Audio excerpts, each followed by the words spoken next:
প্রিয় ভিউয়ার্স, আমি আবারও আপনাদের সামনে উপস্থিত হয়েছি একটি কবিতা পাঠ নিয়ে। আমার আজকের কবিতার নাম সত্যের জয়। আমি কবিতাটি লিখেছিলাম 17/8/2001 খ্রিস্টাব্দে। এই কবিতাটি আমার তৃতীয় কাব্যগ্রন্থ মাইকেল শ্লোক এর 61 পৃষ্ঠায় লিপিবদ্ধ আছে। আমি পাঠ করে শোনাবো। তার আগে এখনও যারা আমার এই ইউটিউব চ্যানেলটি সাবস্ক্রাইব করেন নাই, তাহারা দ্রুত সাবস্ক্রাইব করে লাইক, কমেন্ট, শেয়ার দিয়ে পাশে থাকবেন, এই কামনা রেখে আমি পাঠ শুরু করছি।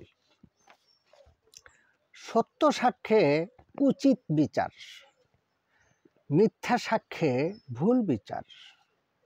জ্ঞানীর কথায় শান্তি হয়, মূর্খর কথা বড় কষ্ট দেয়। মিথ্যার স্থায়িত্ব ক্ষণকাল, সত্যের স্থায়িত্ব চিরকাল। মিথ্যা ক্ষণকাল কষ্ট দেয়, সত্যের জয় চিরস্থায়ী হয়। আমার কবিতাটি এই পর্যন্ত। সবাইকে ধন্যবাদ।